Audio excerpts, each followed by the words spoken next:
2025 was an incredible year to be a gamer. We've had massive releases like Death Stranding 2, Donkey Kong Bonanza, Doom the Dark Ages, Metal Gear Delta, the list can go on. We saw surprise hits, long-awaited sequels, indie gems, and even classic franchises making big comebacks. Hey folks, it's RonJon from Wolf Pit, and today we're talking about the games that absolutely carried me for 2025. We got everything from chaotic co-op madness like Helldivers 2 finally landing on Xbox, to brutal action with Elden Ring Nightreign, to long-awaited miracles like Silksong actually becoming real. So sit back, relax, drop a like, and let's jump into the games that made 2025 one hell of a year to be a gamer.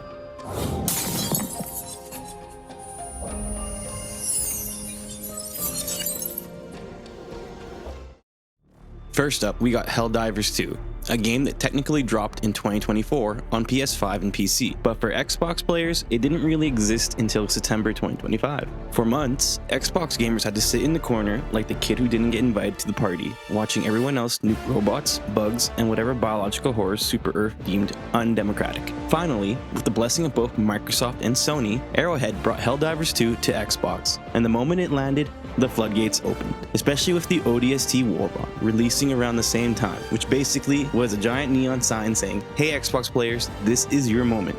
Jumping in a year late actually came with a huge perk, an entire backlog of Warbonds to grind through, tons of gear to unlock, and enough super credits to farm that it feels like a part-time job in a good way. And honestly, the magic of Helldivers 2 hasn't faded at all. Extracting the samples while everything is exploding around you, still a top tier gaming experience. Calling in an orbital laser and accidentally wiping your squad, still peak comedy. And getting ragdolled into orbit by enemy explosives, art. The game continues to evolve with new stratagems, diverse enemy types, and a ton of build variety depending on what you prioritize unlocking. The major orders also remain one of the coolest community-wide mechanics out there. Timed objectives that the entire player base contributes towards, and when the community succeeds, everyone gets medals. But when we fail, we don't talk about that. Oh, and of course, friendly fire is always on. Because what's democracy without a little chaos? Arrowhead continues to drop updates giving players fresh gear, new toys to experiment with, and more reasons to jump back in. And now that Xbox players have joined the fight, the galaxy is just a little safer, and a lot more explosive. Alright, next up is Ball Pit, and let me just say this up front. This game is addicting, like accidentally 100% the achievements and lose all sense of time addicting. It nails that same dopamine loot magic you get from games like Balatro or Vampire Survivors. Stuff exploding on screen, numbers going wild, and sound effects firing off in your brain like neon fireworks. All that combines with a mesmerizing soundtrack to put you in a trance, pulling you into a flow state where you're just locked in, forgetting the outside world even exists. Babylon has fallen, and in its ruins, a deep pit remains. You play as one of many travelers, descending the depths to acquire whatever riches you can find. But at each stage, you'll need to contend with armies of monsters in a block-breaker roguelite bullet hell arena. Different characters come with different playstyles, and once you start mixing the ball abilities, you end up creating crazy fusions with evolving passives that can lead to dumb, broken combos where your build feels almost unstoppable. The bosses at the end of each level also ramp up in difficulty as they attempt to overwhelm you with different mix-ups, multiple projectiles, and extra enemies flooding the screen. No two playthroughs feel the same, and half the fun is discovering some new combination that instantly deletes an entire level. After completing or failing a level, you'll return to the surface and continue to work on expanding your village, which mixes in a town building / farming system, and it's way cooler than it has any right to be. Between runs you gather resources, expand your land, upgrade buildings, and unlock passive bonuses that can give you the edge when you're stuck. It's basically a cozy little metagame where progress actually matters, and it helps smooth out the difficulty spikes. For people who want more of a challenge, there's New Game Plus, which scales up the chaos with harder levels and tougher modifiers. Because of course, a game like this needs to ruin your self-esteem just a little bit more. Honestly, Kenny and the team struck gold with this one, and I'm glad Devolver Digital took the gamble on publishing Ball Pit. It's weird, it's flashy, and it's addictive, and once it gets its hooks in you, it does not let go. Now I want to talk about Battlefield 6, but more specifically about REDSEC, which personally might be one of the better battle royales I've played in a hot minute.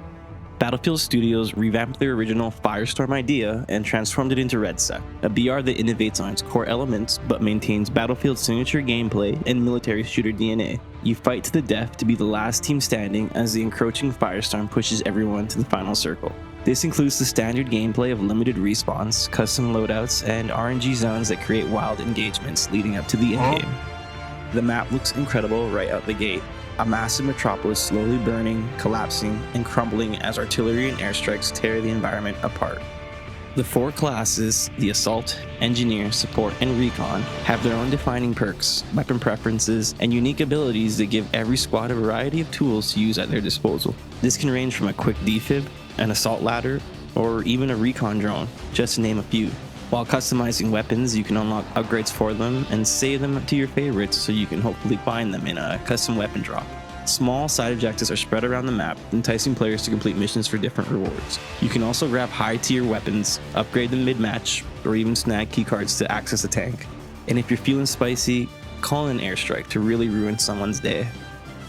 And getting those squad wins with the homies always is a rush of dopamine. Nothing beats that final push, extracting as the last squad alive, hearts pounding while everything burns to ash behind you. It's clean and it's focused, and it actually understands what makes battle royales fun.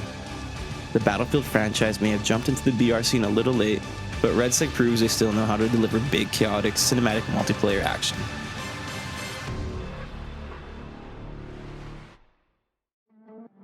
Moving on, we have Evil Empire's The Rogue Prince of Persia, a game that establishes 2 things. 1, that Ubisoft can still surprise us, and 2, a banging ass soundtrack can carry an entire run.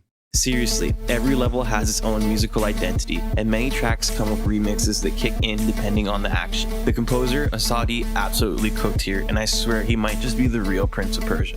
This game is vibrant, it's stylish, and it's one of the most underrated glow-ups of 2025, because yeah, this game had a very different vibe in early access. The final release fixed a ton of visual noise issues, tightened animations, and overall just feels more like a confident version of the game they originally pitched.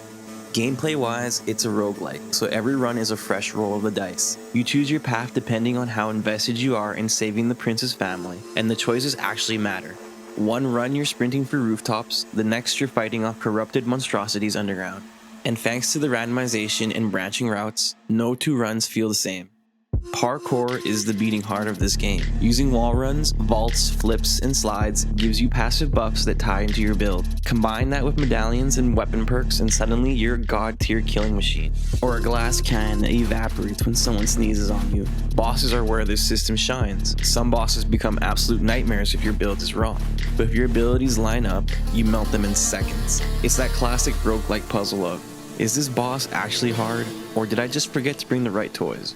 The story is surprisingly heartfelt too, full of small clues that subtly point you toward where you should travel to next, without ever stopping the pace of the run. It's simple, but effective. Now the game isn't the longest, and outside of the cosmetic drops and new medallions, it's not drowning in content. But if you're into a challenge, score multipliers and stackable difficulty modifiers can turn this thing into a straight up torture simulator for hardcore roguelike fans.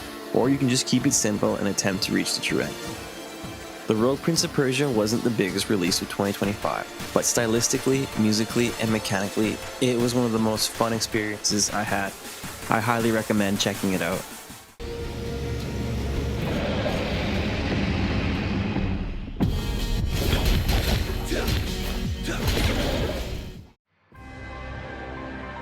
Next on the list is Elden Ring Nightreign.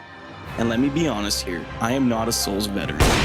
I grew up trying these games when I was younger and remember getting absolutely mopped up by the first boss and telling myself, yeah, maybe this isn't for me.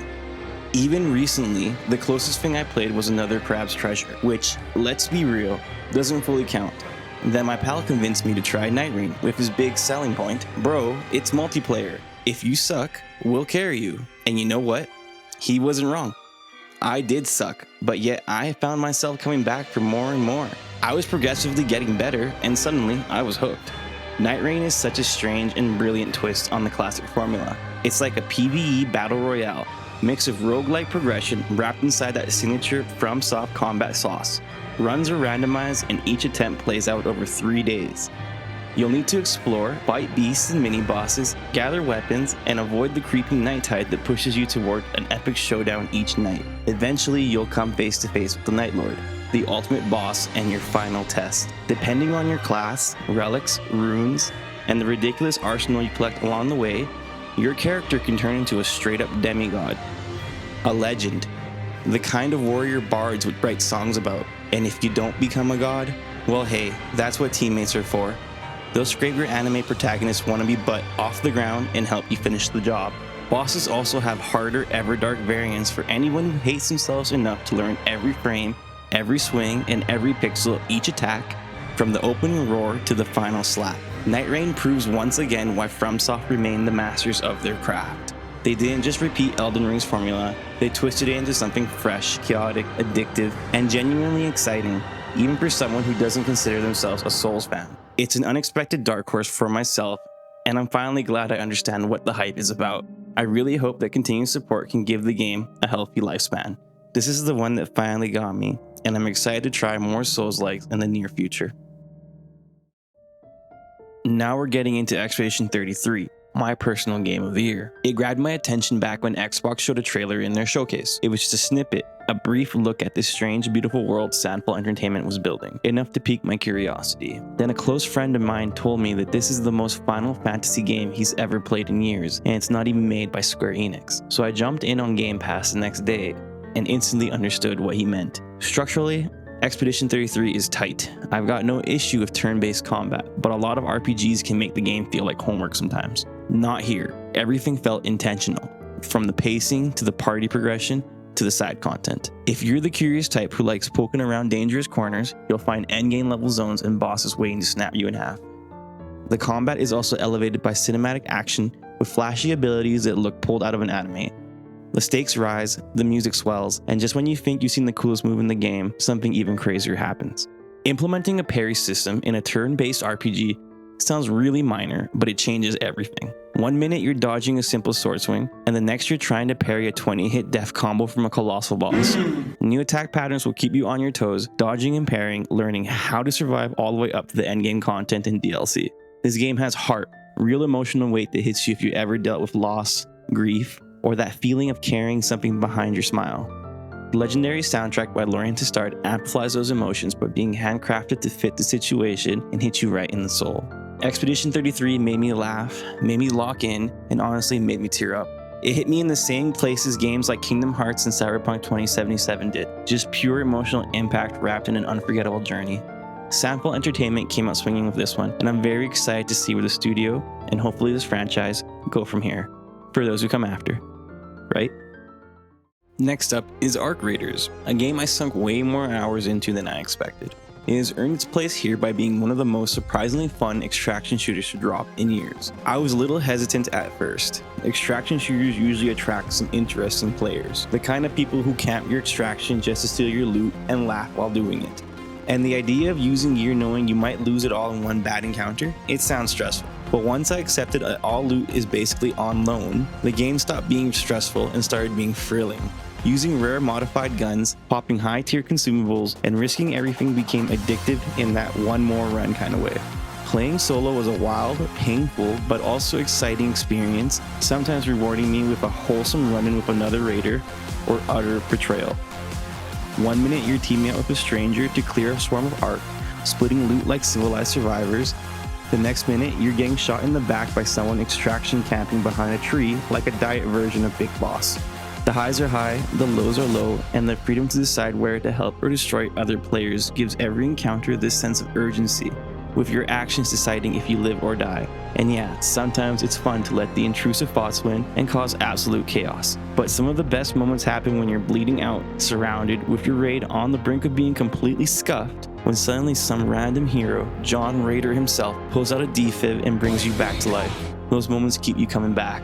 The Ark enemies themselves are no joke. You start off undergeared, fighting wasps and hornets that can solo kill you, and before long you're dealing with bombardiers and queens which can end your run instantaneously if you're not prepared. This is why so many players prefer solo queuing, as pre-made squads tend to shoot anything that moves. Some encounters are straight up firefights, others are tense standoffs, and occasionally you'll meet friendly players just exploring with their squad for helping fight the Ark. Thanks to the blueprint system, free loadouts, and a pretty forgiving economy, gear fear doesn't hit as hard here as in other extraction games. You can experiment, try new builds, and still bounce back after getting nuked. Arc Raiders isn't perfect. Its cosmetics are rough, the expedition reset incentives are kinda weird, and some skill balancing still needs reworks. But the core experience is absolutely rock solid. The extraction madness of high-stakes tension and unpredictability kept every run memorable and easily became one of the most fun multiplayer surprises of 2025. And finally, we have Hollow Knight Silksong, a game I honestly wasn't sure was ever going to see the light of day. After years in development, Team Cherry finally pulled through and dropped this bad boy in September, and somehow, someway, they managed to deliver a proper successor to Hollow Knight without folding under the pressure of years of memes, expectations, and Silksong when comments. Instead of the knight, we're slipping into the claws of Hornet, who plays completely different. She's fast, she's agile, she's stylish, and she hits like a possessed sewing needle straight out of hell. This isn't a slow, methodical metroidvania anymore. Hornet moves with so much momentum that the whole game becomes about timing, precision, and flow. Dodges need intention, parries need rhythm, and mistakes? Yeah, those actually hurt now. Because Hornet is so nimble, the bosses had to be scaled up to match her speed and toolkit. And oh boy, they did not hold back. These fights are sharper, meaner, and way less forgiving. Learning their patterns feels like stepping into a dance where one wrong move gets you absolutely folded. But what makes Silksong special is how it respects your progression. If you hit a wall, and you will, the game hands you the tools to adapt. You can swap in different weapons or passives, take alternate routes, experiment with silk skills, or even discover a battle buddy to help you out through a tricky encounter. There's always something you can do to keep moving forward, even when a boss makes you question your entire gaming career. Once it all clicks together, Silksong turns into a full-blown rhythm fighter with platforming on steroids that will have you doing every quest in hopes of unlocking all the endings. We also gotta talk about the music because Christopher Larkin completely nailed the tone. The soundtrack is phenomenal and feels like a perfect continuation of what made Hollow Knight's music so memorable in the first place. It shifts between quiet, haunting melodies during exploration and intense driving tracks during boss fights, always reinforcing the mood without ever overpowering it. It's one of those soundtracks that subtly guides your emotions while you play. You don't always notice it at first, but once you do, it's impossible to ignore how much it elevates every moment. Team Cherry delivered an all-star sequel here. It's fast, it's brutal, and it's one of the most satisfying Metroidvania experiences I've had in years.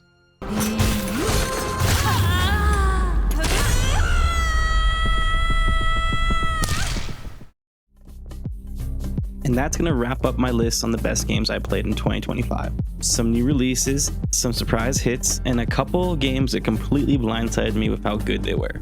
No matter what you played, last year proved once again that gaming is absolutely thriving, with devs pushing new ideas, innovating in different franchises, while giving us the kind of moments that keep us up way later than we planned. With so many great releases, it will be a while before I make it through the entire 2025 backlog. Let me know in the comments what your favorite games of 2025 were, or if I missed something you think deserves a shout out. If you enjoyed the video, hit that like button, subscribe for more, and I'll catch you guys in the next one.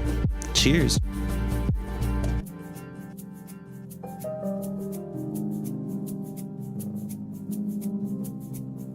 Thanks for sticking around to the end of the video. If you still want to watch more of my unfiltered gameplay, come check me out at RonJon at Twitch, or check out my personal YouTube channel as well. Okay, bye bye now.